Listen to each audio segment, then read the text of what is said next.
Olá, pessoal, sejam bem-vindos a mais uma aula do nosso curso Agentes de Reflorestamento. Estamos no nosso módulo online. Eu sou a instrutora Georgia Rocha, sou engenheira florestal, especialista em meio ambiente e gestão ambiental. E na aula de hoje vamos ter uma introdução à anatomia da madeira. Então, pessoal, a anatomia da madeira, ele é o ramo da ciência botânica que vai ser responsável pelo estudo detalhado da estrutura do lenho em árvores já desenvolvidas, tá? Isso vai permitir que a gente compreenda como cada uma das células se dispõe, como elas interagem e contribuem para o crescimento, sustentação, condução de seiva e armazenamento de substâncias dentro da árvore. E a anatomia, ela pode ser dividida em dois grandes grupos, tá? Uma anatomia macroscópica, que vai observar características visíveis a olho nu ou com auxílio apenas de uma lupa, e a anatomia microscópica, que ela vai estudar os elementos celulares, tá? Por meio, né, de cortes e análises específicas no microscópio, por esses elementos serem muito pequenos, tá? Esse conhecimento anatômico da madeira, ele é indispensável para a correta identificação das espécies arbóreas e para determinar também a sua aptidão a diferentes usos, né? Pode ser uso industrial, como produção de móveis, papel e celulose, construção civil, até mesmo a questão da instrumentação musical e biomassa energética, tá? Então, cada aplicação do uso da madeira vai exigir determinadas propriedades da madeira, né? A questão de densidade, dureza, porosidade, que estão diretamente ligadas à sua estrutura anatômica, e a gente vai ver isso mais detalhadamente lá na frente da aula. Então, o estudo anatômico, ele não é apenas uma ferramenta científica, tá? Ele também é um recurso técnico essencial para a gente ter o melhor aproveitamento, né? Um aproveitamento sustentável e eficiente desse recurso florestal que estamos falando aqui, que é a madeira. E para falar mais um pouquinho sobre a questão de plantas produtoras de madeira, eu trouxe essa imagem, tá? Que apresenta um esquema simplificado de classificação das plantas produtoras de madeira com foco na origem botânica e na característica das fibras presentes no lenho, tá? Então a gente tem aqui as gimnospermas, que são plantas que não possuem flores verdadeiras e as sementes elas ficam expostas, ou seja, não tem fruto na semente. E um exemplo clássico, né, são as coníferas, os pinheiros ou as araucárias. E a característica dessa madeira é que elas apresentam fibras mais longas e isso confere maior resistência mecânica da madeira. E um uso comum pode ser na indústria de papel, né, para produção de celulose de fibra longa e na construção civil. E a gente tem também as angiospermas, tá?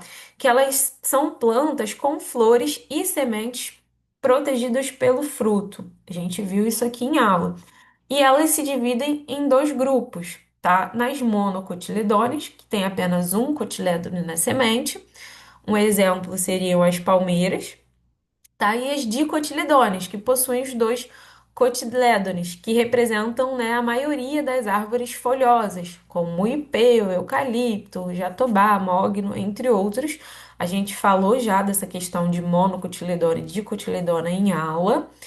E as características, né, da madeira são que elas possuem as fibras curtas, tá? Ao contrário das gimnospermas que têm as fibras mais longas. Então, essa madeira geralmente é mais densa, com maior variedade de usos e aparências, tá? Então, a gente pode usar na indústria moveleira, na construção, também na produção de celulose, só que de fibra curta, tá? E é isso, esse é o resumo das plantas produtoras de madeira. E a gente precisa entender também, né, as características da madeira, as principais, tá? Elas possuem diversas características naturais que vão influenciar seu comportamento físico, químico e mecânico, além do seu uso, né, principalmente o industrial. Então, entre as propriedades, a gente tem a questão dela ser heterogênea. Então, a madeira é um material naturalmente heterogêneo, ou seja, a sua estrutura ela vai variar ao longo do tronco de uma mesma árvore e também entre diferentes espécies, tá? Então, essa variação inclui diferenças na cor, na densidade, no tamanho dos vasos, né, entre outros fatores. E essa diversidade, ela confere uma identidade única para cada madeira, mas também vai exigir a questão de uma certa atenção quando a gente for dar um uso para essa madeira. Ela também é higroscópica, tá? O que que isso significa? Que a madeira tem a capacidade de absorver e perder umidade do ambiente, onde ela está inserida, obviamente. Então, isso ocorre porque suas células vegetais ainda mantêm a capacidade de interagir com o vapor d'água mesmo após o corte, tá? E essa propriedade ela influencia na questão de inchamento e encolhimento da madeira. E isso é crucial para o seu desempenho em móveis, construções e em peças que vão ser expostas, né, à variação de umidade, em peças que vão ficar do lado de fora.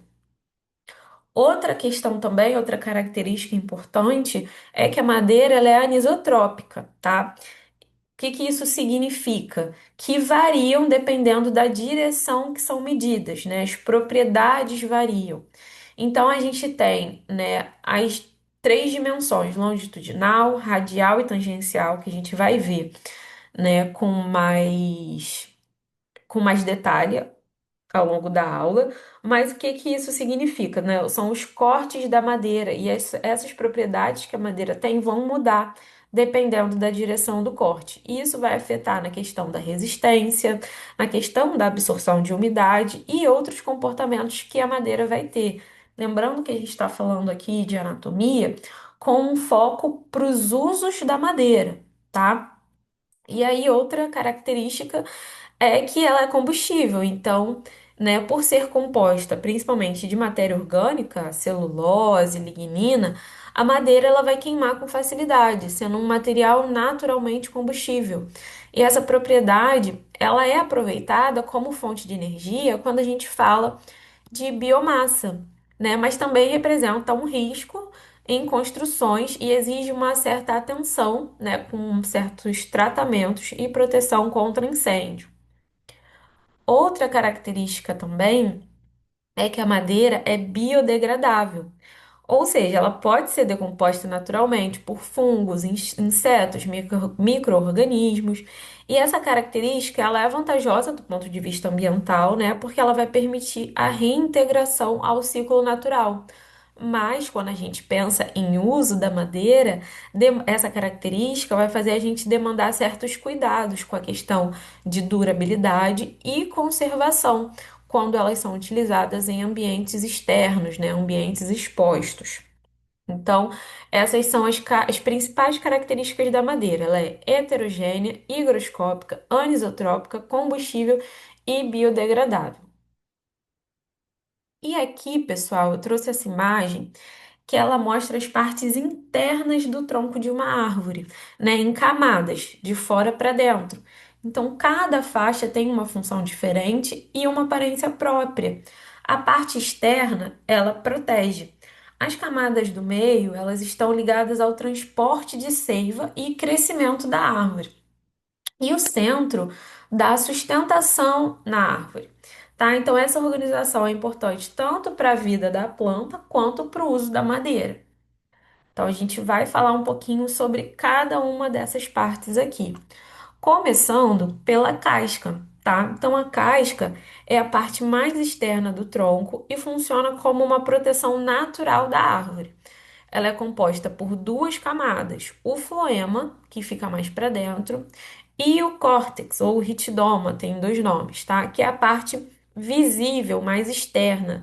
Então, juntas, essas camadas protegem a planta contra o ressecamento e a entrada de fungos, danos mecânicos, né, como cortes ou ferimentos, e também contra as variações do clima, como o frio intenso ou o sol muito forte.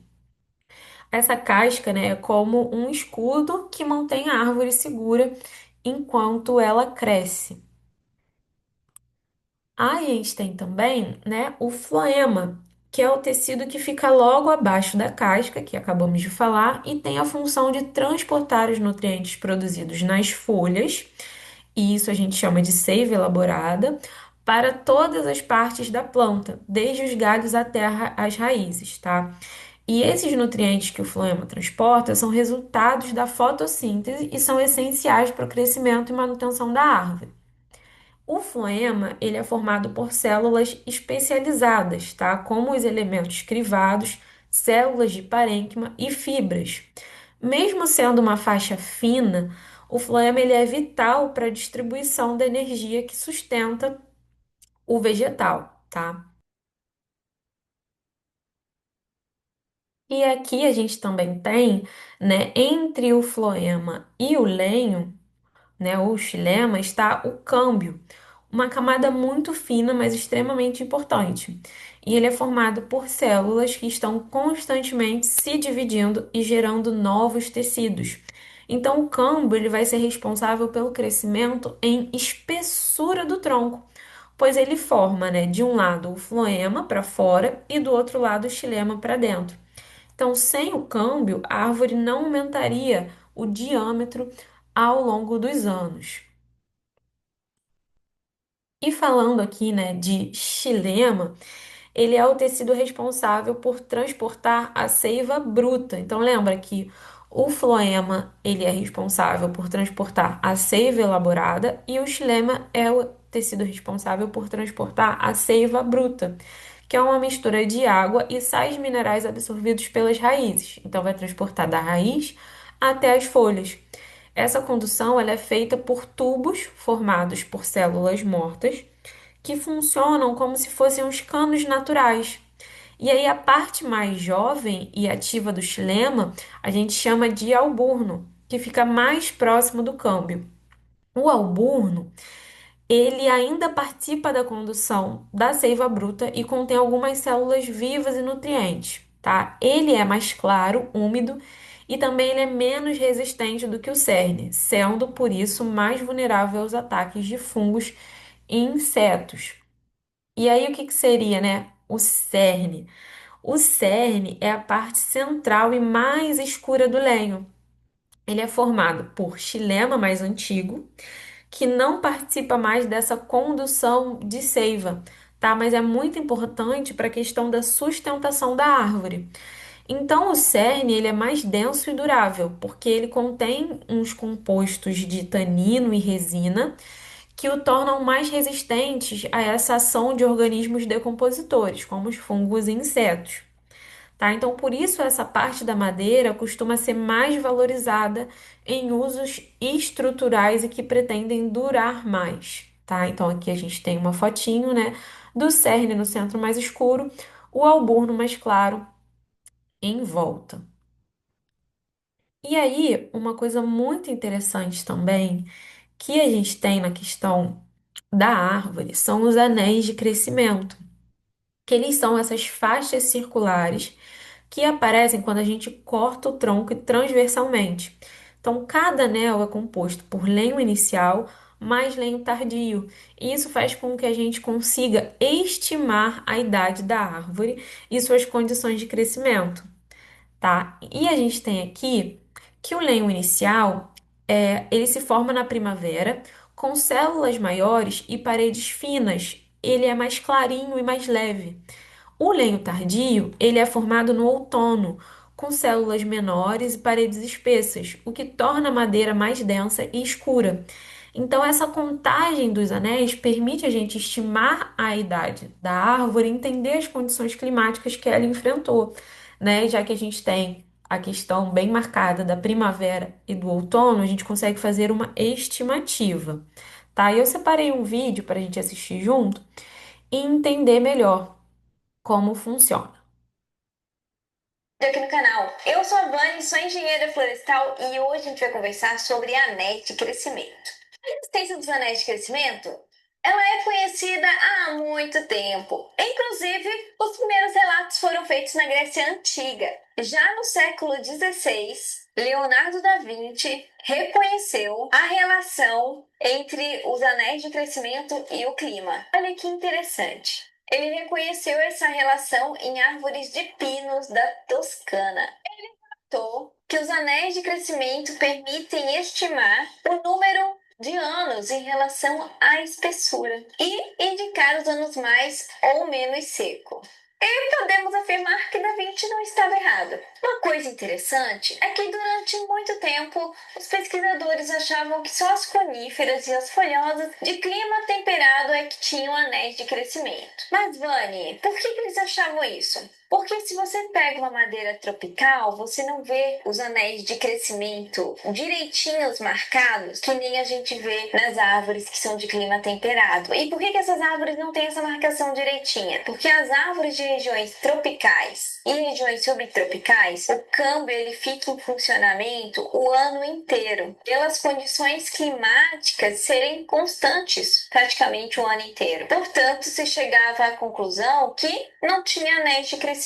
Mas com o passar do tempo, com as pesquisas evoluindo, se descobriu que na verdade é que muitas espécies os anéis de crescimento não são visíveis, mas que eles estão sim lá nas árvores tropicais. Em árvores de clima temperado, os anéis de crescimento geralmente apresentam o crescimento anual da árvore. A cada ano vai ser então acrescido mais um anel na árvore. E através da contagem dos anéis a gente vai conseguir descobrir a idade da árvore. Os anéis a gente consegue distinguir ele na planta. Por quê? Porque ele tem duas cores. A gente vai ter o lenho inicial ou primaveril e a gente vai ter o lenho tardio ou outonal ou estival, como você quiser chamar. Eu gosto de chamar de lenho inicial e lenho tardio. O lenho inicial ele vai corresponder ao crescimento da planta no início do período vegetativo, que normalmente representa a primavera, quando as plantas vão acordar do seu período de dormência e retomar suas atividades fisiológicas. Com a aproximação do fim do período vegetativo, o que normalmente seria o outono, as células elas vão diminuir a sua atividade fisiológica. Em consequência, as suas paredes celulares vão se tornar gradualmente mais espessas e com cavidades menores. Isso vai dar ao lenho tardio uma tonalidade mais escura, o que vai permitir a gente distinguir ele do lenho inicial. É essa alternância de cores que vai dar evidência aos anéis de crescimento. Lembrando que o anel de crescimento é a junção do lenho inicial e do lenho tardio. Você vai pegar a parte escura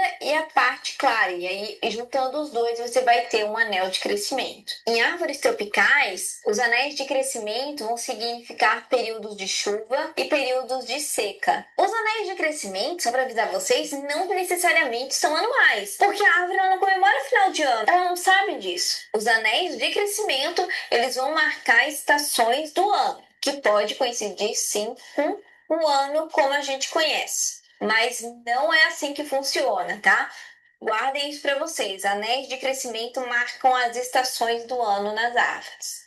E uma curiosidade sobre os anéis de crescimento é que a gente pode encontrar anéis de crescimento que eles começam e não terminam, que são descontínuos, que não formam um círculo completo. A gente pode ter um falso anel de crescimento, quando ocorre mais de um anel de crescimento no mesmo período. Inclusive, a gente pode até ter mais de dois anéis de crescimento em um período. Mas, Vani, por que isso pode acontecer? Por que eu posso ter um anel que não termina, ou ter vários anéis, ou ter um falso anel de crescimento? A gente pode ter vários motivos. Um deles é claramente alguma mudança muito brusca naquela estação. A gente vê aí mudanças climáticas, de vez em quando a gente tem uma época de verão perdida ali no meio do inverno, ou como aconteceu recentemente, uma época de frio no meio do verão. Isso vai interferir na árvore. Uma das coisas que pode afetar os anéis de crescimento é a árvore sofrer um ataque de alguma praga, né? Um ataque de fungos, deixar ela doente. Isso pode interferir nos anéis. Geadas podem interferir nos anéis de crescimento, longos períodos de seco, longos períodos de chuvas. Tudo isso pode contribuir para que a gente tenha aí ou anéis descontínuos ou falsos anéis. E é claro que essas situações fora do padrão vão dificultar aí para a gente descobrir a idade da árvore. E uma curiosidade, do estudo dos anéis de crescimento, se desenvolveu uma ciência chamada dendrocronologia. Dendro vem de árvore, cronos vem de tempo e logia de estudos. Quem aí é da engenharia florestal já conhece a palavra dendro, pelo menos eu tive duas matérias que começavam com dendro, que era dendrologia, que era a identificação de árvores, e dendrologia, geometria, que a gente fazia cálculos envolvendo árvores. Para quem quiser saber mais sobre engenharia florestal, inclusive eu tenho esse vídeo aqui que eu falo tudo sobre o curso de engenharia florestal. A dendrocronologia é uma ciência que tem ajudado muito a arqueologia. Olha só, o pai da dendrocronologia é o Andrew Ellicott Douglas. E pasmem, ele era astrônomo. Não, ele não era engenheiro florestal. A dendrocronologia pode ser conceituada como a ciência que possibilita a datação dos anéis de crescimento, tanto de árvores como de peças de madeira, para analisar padrões temporais ou espaciais. A dendrocronologia ela é muito interessante porque a gente pode acompanhar a evolução de mudanças climáticas, a gente pode ver o impacto do homem naquela região daquela árvore, a gente pode acompanhar alterações ambientais, a gente pode testar, por exemplo, no caso de engenheiros florestais, testar como é que está indo o manejo. Tudo isso vai impactar nos anéis de crescimento. Então, o estudo da dendrocronologia ele é muito interessante. E eu espero que vocês tenham gostado desse vídeo, tanto quanto eu gostei de produzir. Gente, então eu trouxe esse vídeo. Quem quiser seguir, né, Vani, é muito legal o canal. E eu vou deixar todos os links dos vídeos da aula. Vou deixar aqui na descrição desse vídeo para vocês, quem quiser assistir de novo, conhecer melhor, né, o canal e dar os devidos créditos a quem produziu. E aí, voltando, né, um pouco, a gente falou de anéis de crescimento.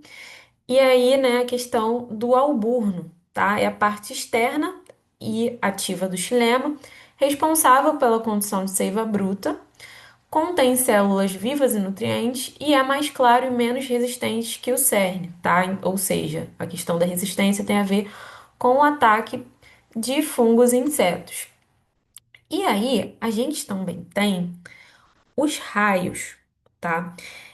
Os raios, eles são faixas de célula que se distribuem no sentido horizontal, tá? Ou seja, do centro do tronco para a casca. Eles são visíveis em cortes radiais da madeira e têm funções importantes no transporte de água e nutrientes nessa direção lateral, além de participar do armazenamento dessas substâncias.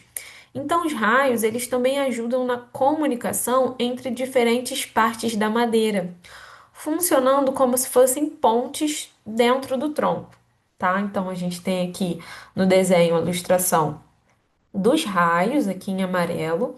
A gente tem vasos, fibras, o câmbio, e isso aqui é um corte radial da madeira. A gente também tem a medula, tá? Que é a região bem central do tronco. Ela é formada por tecido parenquimático, macio e serve como área de armazenamento também de substâncias nutritivas nos primeiros anos da planta, tá? Da árvore. Com o passar do tempo, a medula ela vai tender a perder essa função e pode até se decompor, tá? Sendo comum encontrar ela danificada ou oca em algumas árvores mais antigas. E aí, agora a gente passou, né, por todas essas estruturas, esses elementos da árvore, cerne, algum, raio, medula, e a gente vai falar um pouquinho também das propriedades organolépticas da madeira, que elas vão se referir às características que a gente pode perceber, né, que são percebidas pelos seres humanos, tá? O tato, visão, olfato, né, paladar. E é, essas propriedades, elas não têm impacto direto sobre o desempenho mecânico da madeira, como a questão de resistência e tudo mais, mas elas desempenham um papel fundamental na identificação e também na classificação e valorização comercial, tá? Então, entre as principais propriedades organolépticas, perdão, a gente tem cor, brilho, textura, odor, gosto e o grão. O que que é o grão? O grão é um aspecto visual, tá? Formado pelo arranjo das fibras na superfície.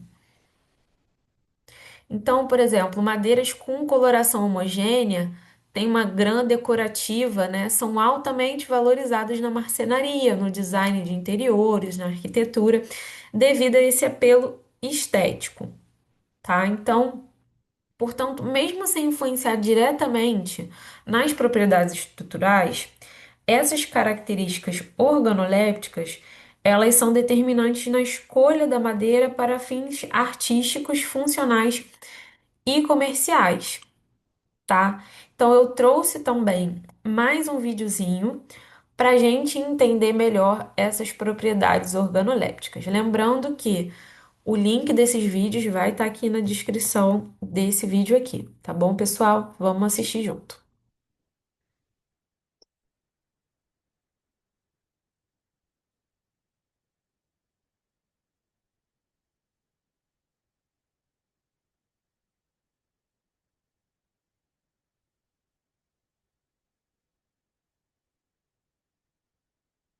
Bem-vindo ao Conhecendo a Madeira. No vídeo de hoje vamos falar sobre as propriedades organolépticas.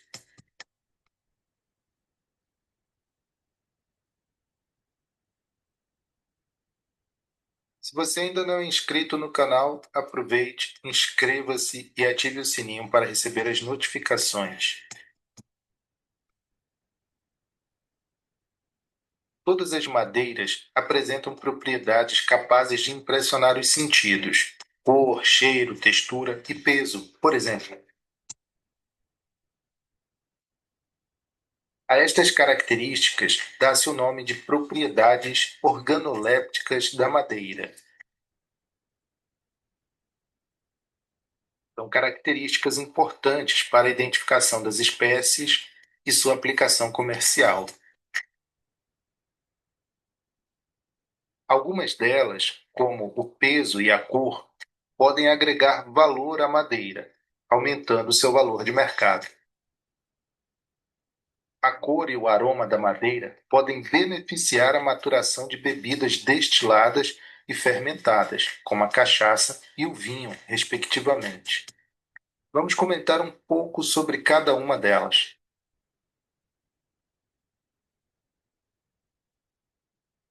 A cor.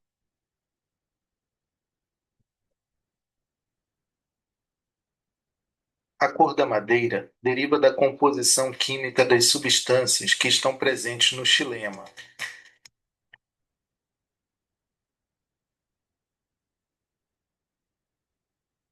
Taninos, fenóis, flavonoides, estilbenos, quinonas e outros ainda conferem cores diferenciadas ao lenho.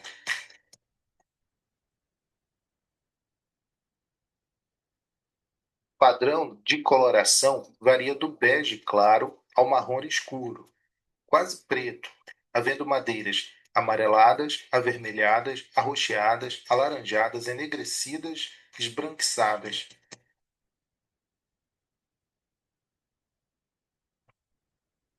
A cor tende a alterar-se com o passar do tempo, escurecendo ou clareando devido à oxidação e outros fatores relacionados ao intemperismo.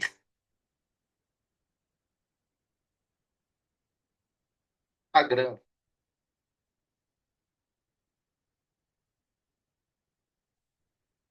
A grã envolve a orientação dos elementos celulares em relação ao eixo axial da árvore.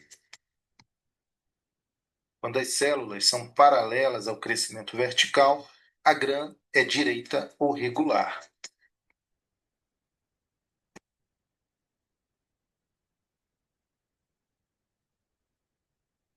Quando a grã apresenta desvios ou inclinações em relação ao eixo principal do tronco, a grã é chamada irregular.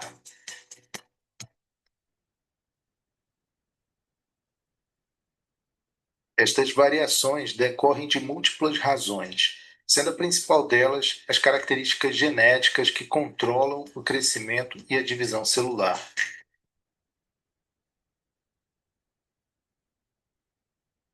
Quando a madeira apresenta grã direita, os processos de secagem e desdobro são mais fáceis.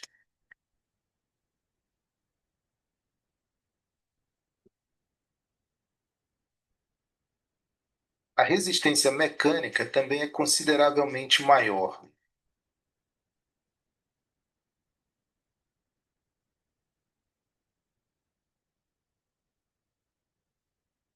Brilho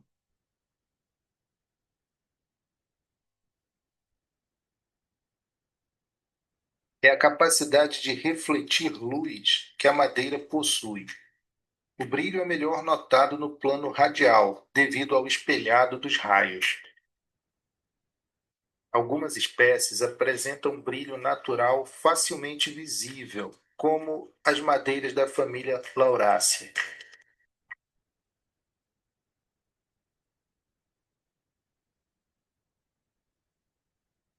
Figura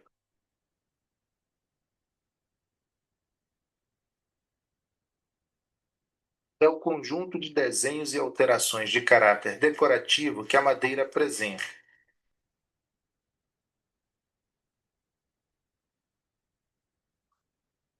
As figuras podem ter origem na formação de nós, no espelhado dos raios, em depósitos naturais de resina e até em faixas de fibras mais escuras. Os exemplos mais comuns são a zebra wood e, no Brasil, o angelim rajado e o angelim pedra.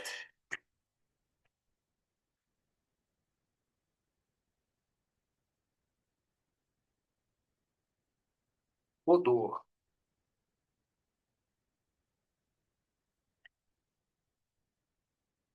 As substâncias que conferem odor à madeira são geralmente voláteis e podem ser extraídas através de processo químico ou térmico. O cheiro pode ser agradável ou desagradável e pode também estar associado a células oleíferas e à resina.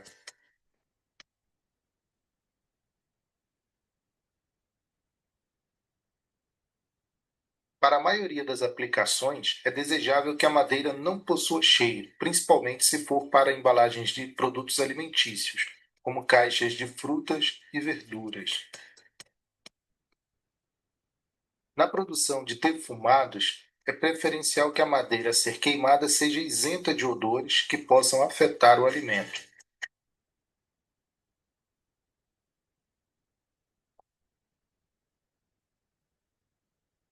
Já para a fabricação de caixas para condicionar charutos e tonéis de madeira usados para envelhecimento de bebidas, é desejável que a madeira apresente odor agradável.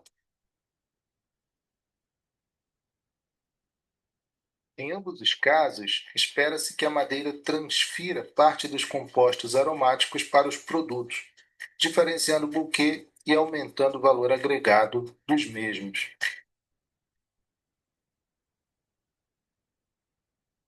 Resistência ao corte manual. A resistência ao corte manual é verificada através do corte com estilete ou navalha no plano transversal. A madeira pode ser classificada como macia, moderadamente dura ou dura. O sabor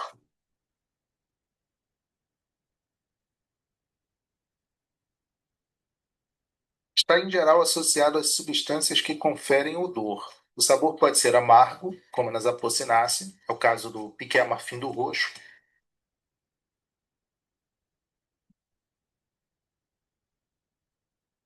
Em outras madeiras pode ser picante, como na surucucumirá, e adocicado, como na casca doce.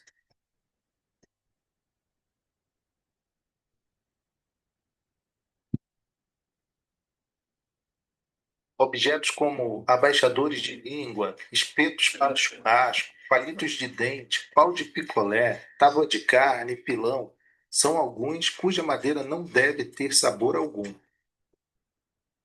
Atenção! O teste de provar o gosto da madeira pode causar reações alérgicas em pessoas sensíveis, por isso deve ser evitado por aqueles que apresentam histórico de alergia. Peso específico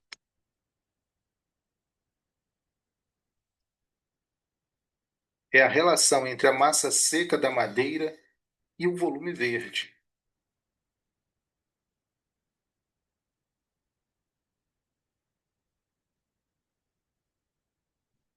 É possível avaliar sensorialmente se uma madeira é leve ou pesada apenas erguendo uma amostra. Peso específico é um excelente indicador de resistência que a madeira pode apresentar.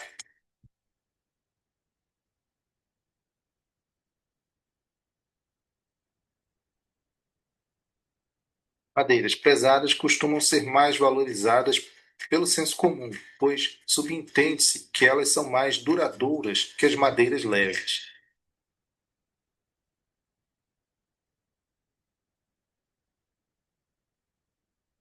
No Brasil, a madeira mais leve que existe é o pau de balsa, com 0,13 gramas por centímetro cúbico.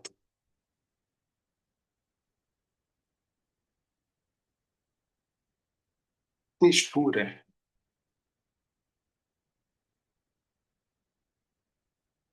Textura é a característica que envolve o diâmetro das células condutoras, sua distribuição e quantidade relativa no lenho.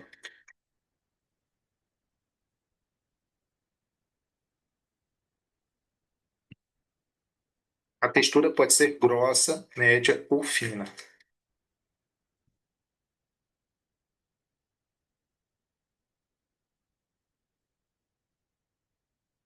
Geralmente, as madeiras que apresentam textura grossa possuem poros grandes, visíveis a olho nu e não recebem bom acabamento. As de textura fina apresentam em geral poros pequeninos, uniformemente distribuídos, possibilitando à madeira um bom acabamento. Dureza.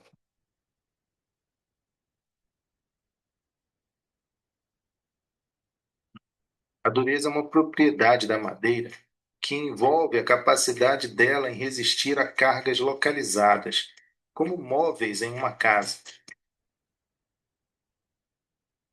Essas 10 propriedades facilitam a identificação das madeiras e podem auxiliar muito profissionais e empresas que trabalham em qualquer ramo com este maravilhoso material. Espero que você tenha gostado desse vídeo e tenha sido útil para você. Então, pessoal, eu particularmente gosto muito desse vídeo, foi bem explicadinho, também trouxe a questão, né, de vídeos, de exemplos de espécies. Bem legal esse canal, né, do Conhecendo a Madeira. E agora eu vou detalhar mais um pouquinho, que a gente já falou no início da aula, né, até mesmo no vídeo falou um pouco, sobre a questão dos planos de corte, tá? Então, os aspectos visuais e estruturais da madeira, eles vão variar significativamente, perdão, de acordo com o plano de corte em que ela é observada. Isso porque o arranjo anatômico dos tecidos vegetais, ele influencia diretamente na textura, no padrão dos vasos e nas propriedades de uso. Então, a gente tem o plano de corte longitudinal. A gente tem aqui, né, essa foto que está mostrando o exemplo e a direção. Então, esse plano de corte longitudinal tangencial é obtido quando a madeira é seccionada ao longo do comprimento do tronco, e aí vai tangenciar os anéis de crescimento e cortando os raios lenhosos perpendicularmente. Então, nesse plano, os anéis aparecem como linhas curvas ou curvas ou ondas, né? E os vasos formam desenhos alongados, geralmente os mais evidentes e decorativos. É o plano mais comum em tábuas comerciais e muito valorizado pelo aspecto estético que vai proporcionar a madeira. A gente também tem o plano longitudinal radial, lembrando que eu estou falando do planos de corte, tá? Ele também é paralelo ao eixo da árvore, mas difere do tangencial porque ele é realizado exatamente ao longo da direção dos raios, ou seja, perpendicularmente aos anéis de crescimento. Então, esse corte ele vai revelar os raios lenhosos em sua extensão e isso pode resultar em superfícies com desenhos mais retos e mais uniformes, gerando menos a ornamentação, né? Então, são mais úteis para estudos anatômicos e aplicações mais técnicas do que um uso mais ornamental, porque vai ter essa falta, né, de desenhos, vai ser uma coisa é, mais reto, mais uniforme. Já o plano transversal, ele é obtido com um corte perpendicular ao eixo do tronco, como se a árvore fosse cerrada em rodelas, né? E nesse plano é possível visualizar com clareza os anéis de crescimento em formas de círculos e os poros, né, os vasos em seção transversal e os limites entre os diferentes tecidos. Então, esse é o corte mais utilizado na identificação anatômica da madeira e para analisar a sua idade, né, seu crescimento e sua estrutura interna. Então, cada plano de corte, portanto, vai destacar diferentes características visuais e anatômicas da madeira.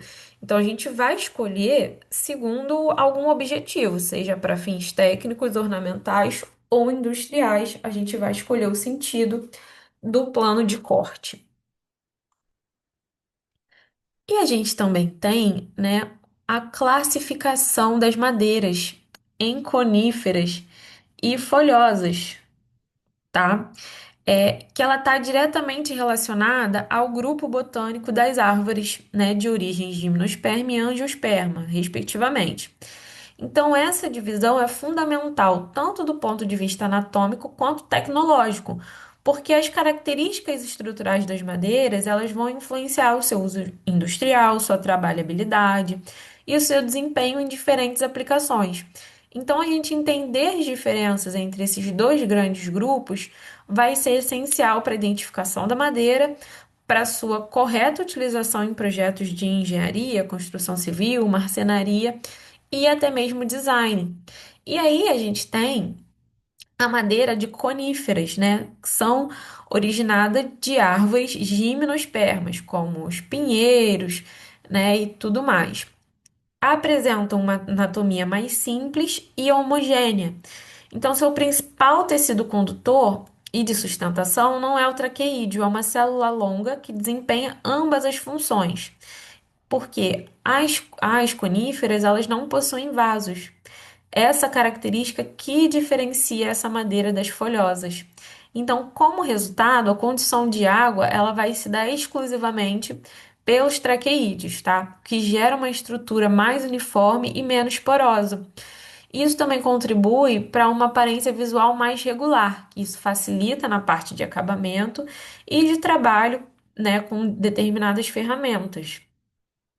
Outra característica marcante das coníferas é a presença de raios lenhosos unicerriados, ou seja, com apenas uma célula de largura e geralmente em menor quantidade. Então, além disso, muitas espécies apresentam canais resiníferos que armazenam e transportam resina, né, essa substância que pode influenciar o odor, a coloração e o uso da madeira. Em termos gerais, as madeiras de coníferas elas são mais leves, crescem de forma mais rápida e são amplamente utilizadas em estruturas, construção civil, papel e celulose, especialmente pelo seu bom desempenho mecânico, né, em relação ao peso. Já as madeiras de folhosos, que são provenientes de árvores angiospermas, como por exemplo o ipê, o mogno, o carvalho, tem também o eucalipto, apresentam uma anatomia mais complexa e heterogênea. Então, a condução de água é feita por vasos condutores que podem ser observados a olho nu em cortes transversais, conferindo à madeira uma textura mais porosa. Diferentemente das coníferas, as funções de condução e sustentação são divididas. Então, os vasos conduzem a seiva, enquanto as fibras são responsáveis pela resistência mecânica da madeira.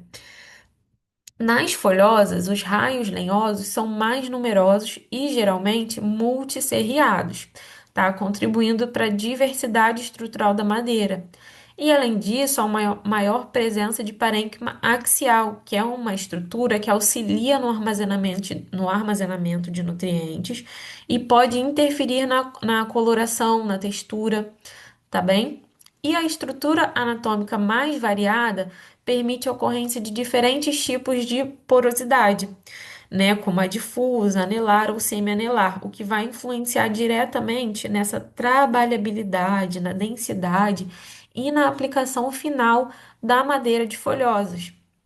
Então, por essas razões, as madeiras de folhosas são amplamente empregadas em móveis, revestimento, instrumentos musicais e até mesmo objetos de alto valor, estético e funcional.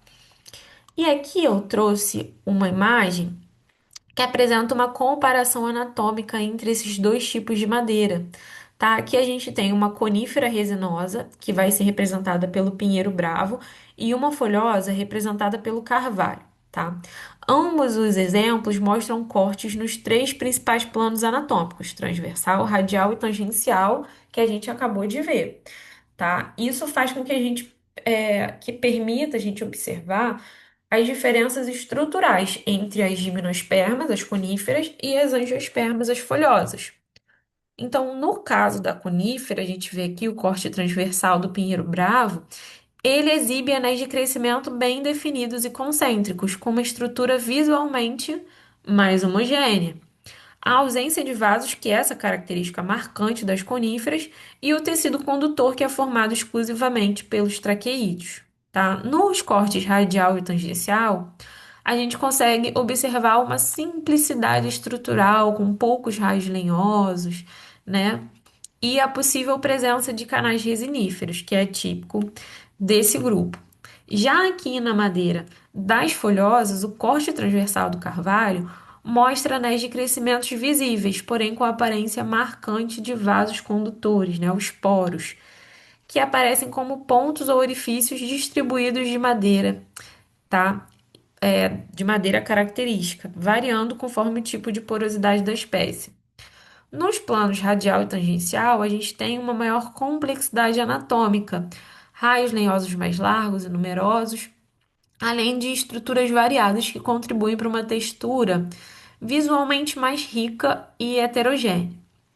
Tá? Essa comparação evidencia como as diferenças anatômicas entre coníferas e folhosas elas vão influenciar na identificação, nas propriedades físicas e principalmente no uso das madeiras, tá? Essa simplicidade estrutural das coníferas, ela vai, como eu já falei, favorecer os usos estruturais e industriais. Enquanto essa complexidade das folhosas, ela está mais associada a usos decorativos de alta resistência e valor estético. Outra coisa muito importante sobre a questão da madeira é quando a gente fala dessa movimentação de líquidos no tronco, tá?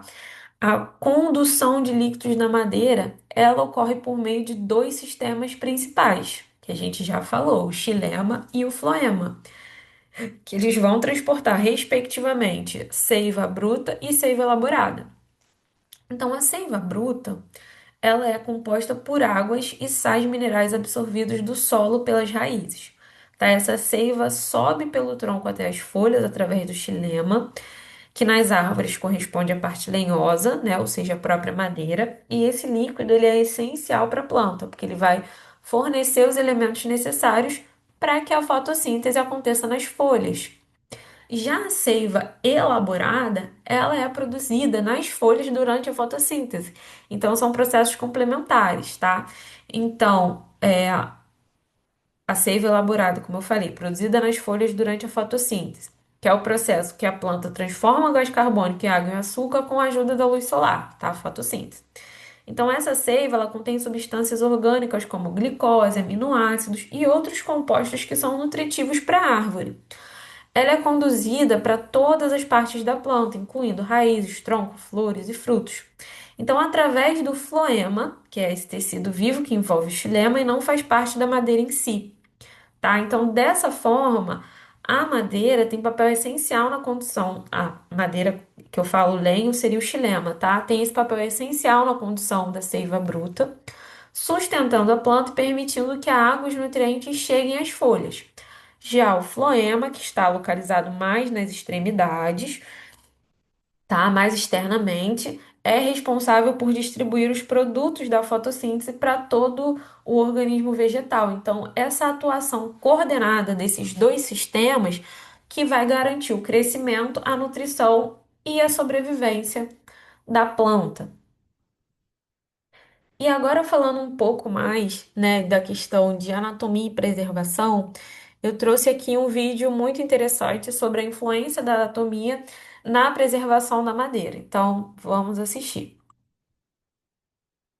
A anatomia da madeira é o estudo dos diversos tipos de célula que constituem o lenho, suas funções, organizações e peculiaridades. Ela tem os seguintes objetivos: conhecer a madeira visando o emprego correto, identificar espécies e distinguir madeiras aparentemente idênticas, além de predizer utilizações adequadas de acordo com as características anatômicas da madeira. Mas qual a influência das características anatômicas da madeira no seu uso? Uma das principais influências está na sua preservação. Considerando que a madeira possui diferentes propriedades tecnológicas, é preciso garantir uma grande vida útil a ela. Para garantir maior durabilidade, o mais comum é incorporar substâncias na madeira de maneira superficial ou profunda que lhe confiram maior resistência, como preservativos, retardantes de fogo e acabamentos superficiais. Anatomicamente falando, os poros da madeira possuem um grande papel na sua preservação, visto que madeiras mais porosas possuem maior permeabilidade. Sendo assim, as substâncias preservativas aplicadas na madeira são absorvidas com maior facilidade. Além da frequência, o diâmetro dos poros e o fato de estarem impregnados por extrativos também influenciam no seu processo de preservação. Madeiras com grandes quantidades de extrativos naturais são mais impermeáveis, já que seus poros estão preenchidos por essas substâncias, dificultando assim a absorção do impermeabilizante aplicado. Além dos poros, as células parenquimáticas, fibras e as pontuações que ligam os lumes das células também influenciam na permeabilidade da madeira e, consequentemente, na sua preservação.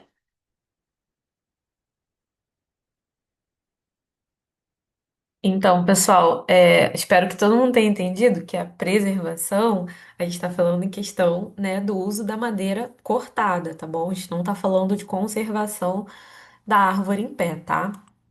E aí, o link desse vídeo também vai estar aqui na descrição desse vídeo aqui, dessa aula.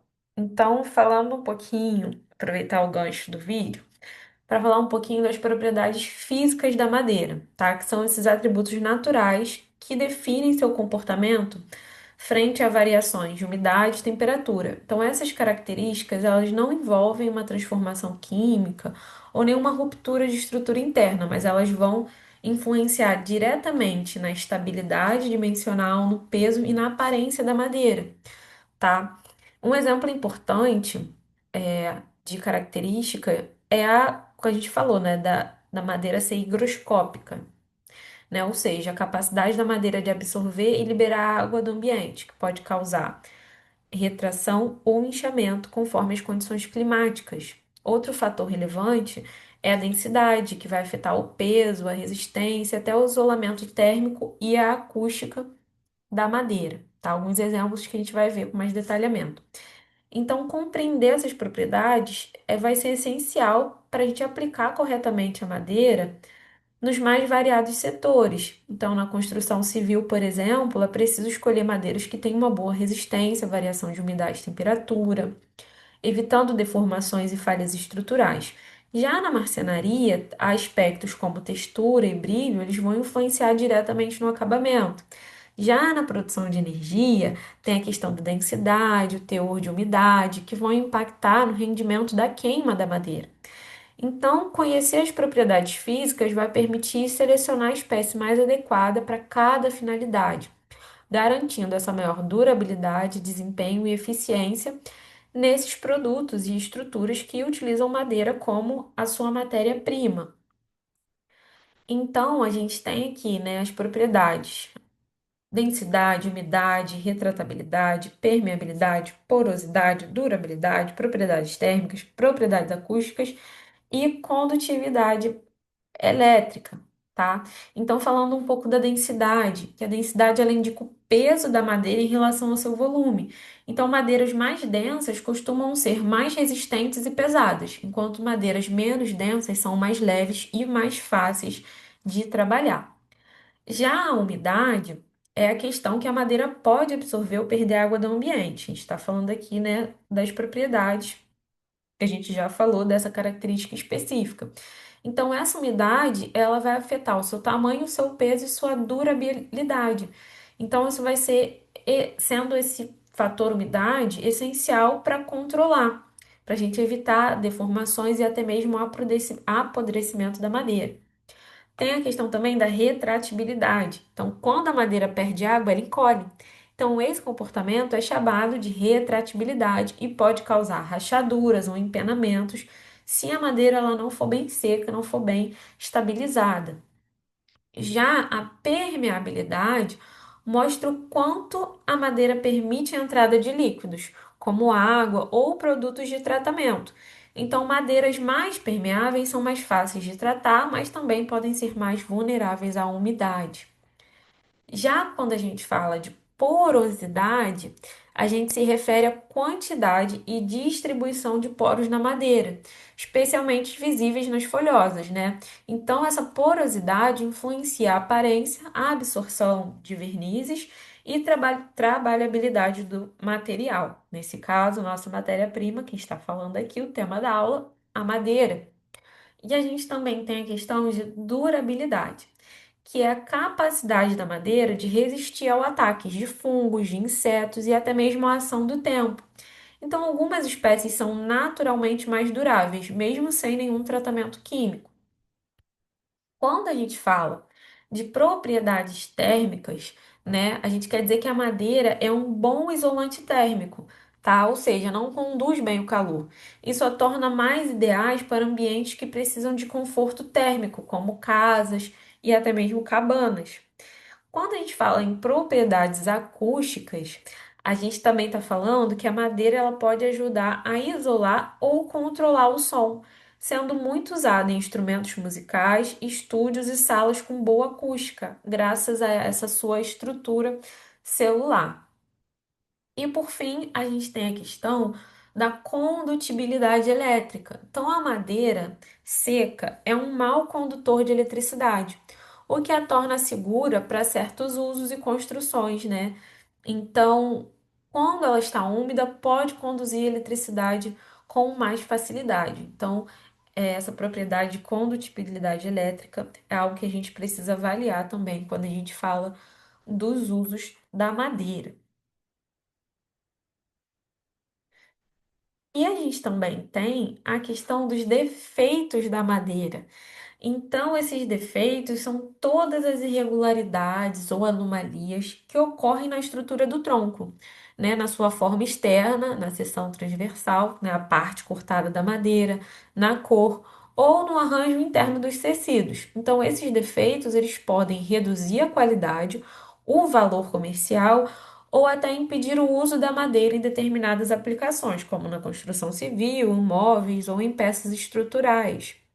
No entanto, é importante a gente lembrar que nem toda variação é um defeito, tá? Então, a madeira é um material natural e certas variações de cor, textura ou formato podem ocorrer sem comprometer essa funcionalidade, tá? Principalmente em uso onde esses aspectos visuais não é o principal critério a ser adotado, tá? Um dos tipos mais comuns de defeito que a gente tem na madeira está relacionado à forma do tronco da árvore. Então, o tronco ideal para aproveitamento industrial é aquele que vai ser grande em comprimento, vai ter um formato cilíndrico, retilíneo e com poucas irregularidades. Então, quando o tronco cresce com curvaturas, bifurcações, tortuosidades, né, ou alguns espessamentos irregulares, há perda de rendimento no corte e dificulta o aproveitamento da madeira. Então, essas deformações são chamadas de defeitos de forma e são causados por dois grandes fatores principais, tá?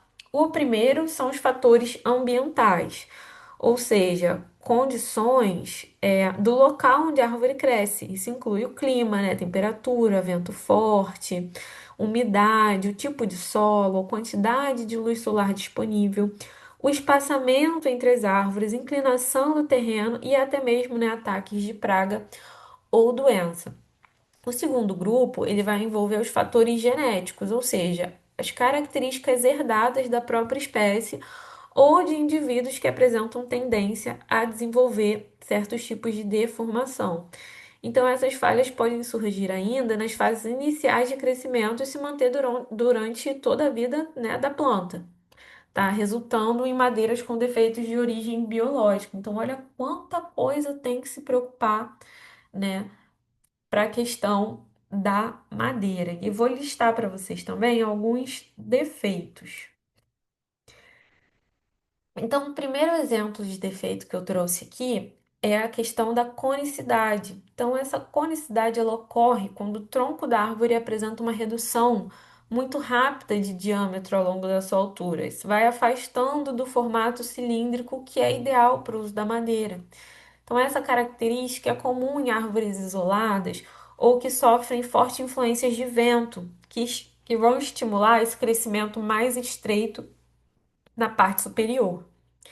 Tá? A conicidade ela reduz o volume aproveitável de madeira, já que as seções superiores do tronco se tornam mais finas, né? E ficam finas demais para a produção de tábuas ou vigas de qualidade. Então, além disso, essa característica pode comprometer a resistência mecânica da madeira, porque a estrutura fica menos homogênea, né? E mais suscetível à quebra, principalmente quando a gente está falando, né? A questão dos ventos.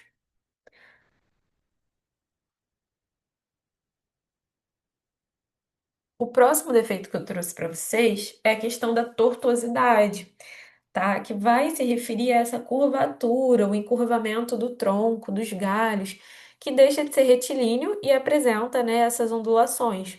Então, essa deformação, ela pode ter causas genéticas, mas também pode ser resultado da ação do vento constante, tá? Da inclinação do terreno ou da busca por luz em ambientes de competição intensa. O tronco tortuoso, ele dificulta o processo de corte, porque a madeira ela não vai apresentar um padrão uniforme. Então, vai gerar desvios no corte e um grande desperdício, tá? Além disso, a madeira com tortuosidade, ela tende a apresentar uma grã irregular, com fibras que podem estar deformadas. E isso vai comprometer, no final, a qualidade do produto. A gente tem também a questão da bifurcação ou aforquilhamento, tá? Então, essa bifurcação ocorre quando o tronco principal da árvore vai se dividir em dois ou mais galhos grossos, geralmente decorrente da perda do broto apical ou de danos no caule durante o seu desenvolvimento. Então, essa característica diminui o volume útil de madeira que vai estar disponível para exploração, porque a região bifurcada possui essas fibras que elas estão desordenadas, elas estão irregulares, que vai dificultar seu uso em peças estruturais. Mas, apesar disso, a madeira dessas áreas pode apresentar um padrão estético que pode ser interessante, né? Tem uma foto aqui dessa mesinha, pode ser também um banco que é mais valorizado para fins decorativos ou na fabricação de móveis rústicos, né, que exploram essa variação natural da madeira. Então, a madeira bifurcada, que para certos usos pode ser um defeito, para outros usos pode ter, né, esse valor estético. Um outro exemplo que eu trouxe para vocês de defeitos, tá? É o tronco sulcado, que ele apresenta uma superfície marcada por esses sulcos profundos e irregulares, né? Que tem essas reentrâncias que vão dificultar o processo de corte e a obtenção de peças retas e uniformes. Então, essa característica torna o rendimento da tora menor, né? Como os outros defeitos também porque vai ter um maior desperdício para eliminar essas irregularidades. Então, além disso, os anéis de crescimento dessas árvores costumam ficar ondulados, que vai contribuir para o surgimento de rachaduras e outros defeitos durante, por exemplo, a secagem da madeira. E aí, isso tudo compromete a estabilidade dimensional e a qualidade final do produto. E aí, falando também de defeito, né, dos anéis de crescimento, a gente tem os anéis de crescimento com largura irregular ou deslocados. Então, a largura irregular, ela vai indicar variações ambientais durante o desenvolvimento da árvore, como mudanças na disponibilidade de água, nutrientes ou variações climáticas. E essa irregularidade gera um crescimento desigual, o que pode comprometer nessa questão da homogeneidade da madeira. Já os anéis deslocados surgem quando uma parte do lenho cresce menos devido à ausência ou falha nos vasos condutores, tá? Provocando um deslocamento na sequência dos anéis. Então, ambos esses fenômenos prejudicam a uniformidade estrutural da madeira, resultando em menor resistência mecânica e dificultando seu uso em aplicações que demandam uma alta qualidade. Aqui tem as fotos, né, dos exemplos. Outro defeito são as bolsas de resina, que são essas cavidades internas que são preenchidas por resina, características comuns nas coníferas, que possuem seus canais resiníferos, tá? Então, essas bolsas bloqueiam o fluxo normal da seiva na madeira e vão trazer essas irregularidades na textura e na aparência do material. Então, durante o processamento industrial, elas dificultam o acabamento e reduzem a resina mecânica da madeira, além de causar manchas que comprometem o aspecto visual das peças finais, né? A presença dessas bolsas de resina, ela requer um cuidado mais específico no manejo e na utilização da madeira, para a gente sempre focando, né, em minimizar as perdas. Outra questão de defeito, olha, essas imagens são muito interessantes, né? Então, isso aqui é o falso cerne, né? Então, o falso cerne ele aparece como manchas escuras ou descoloridas no interior da madeira, causado pela morte prematura das células na região do cerne. Então, essas manchas, elas podem ter diferentes tonalidades, pode ser vermelho, pode ser cinza, e surgem devido aos fatores internos da árvore, como estresses ambientais ou até mesmo envelhecimento. Então, embora o falso cerne nem sempre comprometa a questão de resistência da madeira, ele vai sim afetar significativamente a aparência. Pode acabar reduzindo seu valor comercial, especialmente para usos onde a estética é importante, né? Como em móveis ou painéis decorativos. E a gente tem também a questão do duplo alburno. Então, é uma anomalia em que uma faixa interna da madeira jovem, né, o alburno, ele vai permanecer dentro da área que normalmente deveria ser formada por cerne. Então, a parte mais dura e resistente da madeira, tá? Então, essa condição ocorre por falhas no metabolismo da árvore, frequentemente associado a estresses causados por frio muito intenso. Então, o duplo alburno ele vai prejudicar o uso da madeira em aplicações estruturais, porque a faixa de alburno apresenta menor durabilidade e resistência, além de ser mais suscetível a ataques biológicos, né, como os fungos e os insetos. E isso tudo vai comprometer a longevidade das peças produzidas. E por fim, a gente tem o nó, né? Que o nó é a região da madeira onde existia um galho que foi envolvido pelo crescimento do tronco. Então, eles podem ser classificados em vivos, quando o galho ainda estava ativo no momento do corte, um nó morto, quando o galho está seco e sem ligação estrutural com o tronco, e nó solto, quando o nó se solta facilmente da madeira. Então, os nós eles vão reduzir a resistência mecânica da madeira, porque são pontos de descontinuidade das fibras, tá? Além de dificultar o corte e o acabamento da peça. Então, contudo, os móveis, né, móveis rústicos e certas aplicações decorativas, os nós eles são até valorizados, porque eles vão conferir esse aspecto natural e singular da madeira. E é isso, pessoal. Eu espero que vocês tenham gostado da aula, gostado do tema. Foi uma introdução, tá? A anatomia da madeira tem muito mais detalhes, mas isso aqui é só para dar um gostinho para vocês. Então, muito obrigada e até a próxima aula.